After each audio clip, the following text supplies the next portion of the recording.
Akibat kecelakaan pesawat di kawasan Bumi Serpong Damai, Tangerang Selatan, Banten, 3 orang dilaporkan meninggal dunia. Ketiganya merupakan pilot, teknisi, dan seorang penumpang. Pesawat latih milik Indonesia Flying Club diketahui start terbang dari Tanjung Lesung dengan tujuan Pondok Cabe.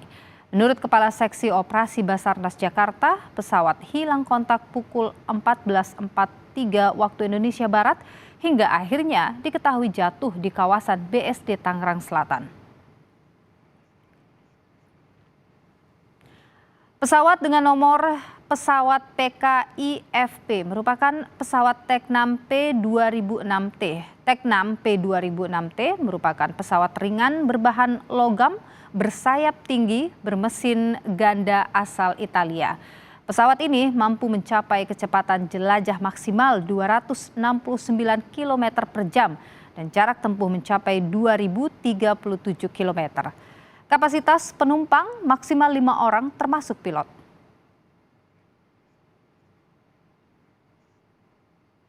Seperti apa perkembangan terbaru dari jatuhnya pesawat di kawasan BSD Tangerang Selatan? Kita bergabung. Kita tanyakan pada 2 jurnalis Kompas TV, ada Gracia Adur dan juga ada Dipo Nur Bahagia, saudara. Kita langsung menuju ke Gracia terlebih dahulu. Gracia, apakah sudah ada informasi yang Anda dapatkan dugaan sementara dari penyebab kecelakaan ini? Sampai saat ini sudah menunjukkan sekitar pukul 17 ataupun sekitar pukul 7 malam lewat, ini masih belum ada informasi ataupun keterangan langsung yang disampaikan oleh KNKT terkait dugaan sementara mengapa pesawat ini bisa jatuh di kawasan BSD City, saudara. Nah, untuk lebih lengkapnya, juru kamera Bodia Vimala akan menunjukkan situasi terkini saat ini, Nilu.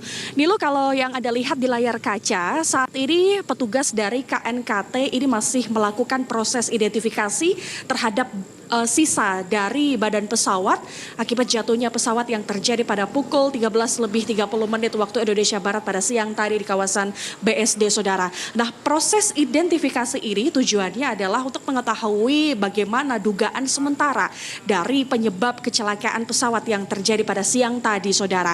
Nah, tadi sekitar pukul 18.30 atau sekitar setengah 7 malam, tadi tim petugas KNKT dibantu dengan damkar dan juga Basarnas sudah melakukan beberapa bagian badan pesawat pemindahan ke dalam truk, saudara. Tadi sudah ada sebagian yang sudah ditaruh, dan kalau yang Anda lihat saat ini ada beberapa badan pesawat yang belum dipindahkan. Kenapa masih belum dipindahkan? Karena di bagian badan pesawat ini adalah bagian black box, sehingga ini yang masih perlu diidentifikasi oleh tim KNKT untuk lebih berhati-hati untuk melakukan pemindahan badan pesawat karena di bagian tersebut ada black box-nya seperti itu. Nah, tadi disampaikan juga dari Kepala Basarnas Jakarta, Desiana Kartika Bahari, mengatakan saat proses evakuasi ketiga jenazah tadi ini sempat mengalami kendala. Kendalanya adalah karena dua jenazah yang berada di badan pesawat ini terjepit seperti itu, sehingga tadi proses evakuasi para jenazah ini berlangsung selama kurang lebih 4 jam seperti itu karena harus berhati-hati. Dan selanjutnya ketiga jenazah ini kemudian sudah dibawa oleh petugas ke Rumah Sakit Polri Kramat Jati, saudara. Nah, tadi kami juga sempat bertanya ke beberapa saksi yang melihat langsung seperti apa kronologi dari kejadian. Informasi sementara yang kami dapatkan dari para saksi ini mengatakan bahwa kejadian ini terjadi pukul 13.30 waktu Indonesia Barat. Nah, pada saat itu ada satu saksi ini mendengar suara benturan seperti itu, tapi tidak terjadi adanya ledakan ataupun tidak timbul adanya percikan api di badan pesawat seperti itu. Dan tadi di lokasi juga para saksi ini melihat bahwa ada korban yang ini terlempar dari pesawat seperti itu, sehingga ada 2 korban yang masih berada di badan pesawat. Ini kemudian tindakan dari para saksi adalah langsung menghubungi petugas keamanan setempat seperti dari petugas kepolisian dari Polres Tangerang Selatan dan juga dari Damkar ataupun Basarnas seperti itu. Nah, fokus tadi juga disampaikan bahwa saat kejadian jatuhnya pesawat ini kondisinya adalah hujan lebat seperti itu. Sehingga ini yang masih dicari tahu oleh kami semua, oleh para jurnalis dari KNKT juga, apakah karena cuaca lebat ini bisa menjadi penyebab ataupun dugaan sementara jatuhnya pesawat ini. Nah, sampai saat ini Dilu dan juga saudara, ini kami juga masih menunggu keterangan dari KNKT karena kami juga tidak boleh melebihi garis polisi karena di belakang saya ini masih berlangsung proses identifikasinya. Nanti rencananya kemungkinan proses identifikasi kemudian pemindahan badan pesawat ini akan selesai pada malam hari ini. Kita akan tunggu bersama seperti apa kronologi dan juga dugaan sementara dari KNKT ini. Nanti informasinya bahwa badan-badan pesawat ataupun puing-puing pesawat ini akan dibawa ke KNKT untuk dilanjutkan proses identifikasinya, Nilo. Baik, Gracia Adur, sekarang para korban sudah dibawa ke Rumah Sakit Kramat Jati, Jakarta. Saya akan menuju ke jurnalis Kompas TV Dipo Nurbahagia yang ada di Rumah Sakit Polri Kramat Jati. Dipo, apakah keluarga korban ini sudah tiba di rumah sakit? Termasuk juga soal kepulangan korban ini, sudah adakah informasi kapan mereka akan dipulangkan?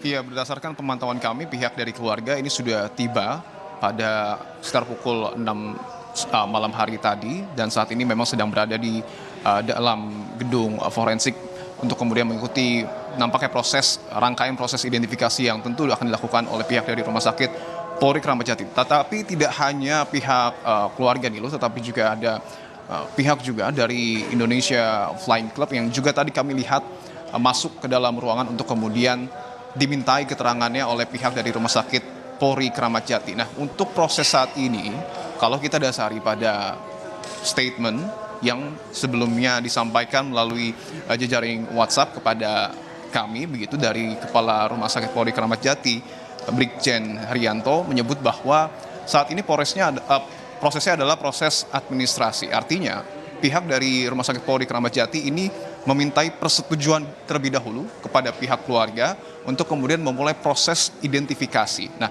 jika nanti persyaratan ini sudah terpenuhi, tentu barulah pihak dari Rumah Sakit Polri Kramat Jati baru bisa melakukan proses identifikasi kepada ketiga jenazah. Nah, sepertinya persetujuan tersebut sudah diterima, dan artinya kalau memang betul proses identifikasi saat ini tentu akan segera dimulai. Nah, apa-apa saja yang kemudian akan didalami oleh pihak dari Rumah Sakit Polri Kramat Jati tentu adalah data antemortem dan juga data postmortem.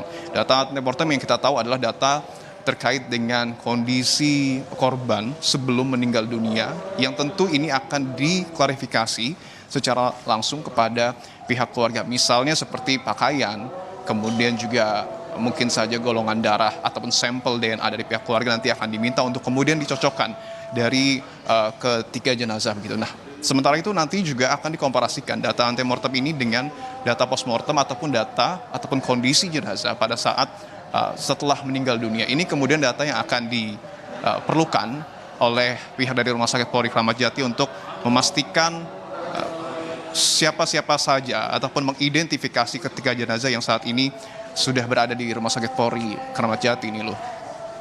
Oke, baik Dipo Nurbahagia, saat ini proses administrasi kemudian juga identifikasi tentu akan terus dilangsungkan di sana. Terima kasih jurnalis Kompas TV Dipo Nurbahagia langsung dari Rumah Sakit Polri Kramat Jati. Sebelumnya ada Gracia Adur dari BSD Tangerang, TKP jatuhnya pesawat. Terima kasih rekan-rekan.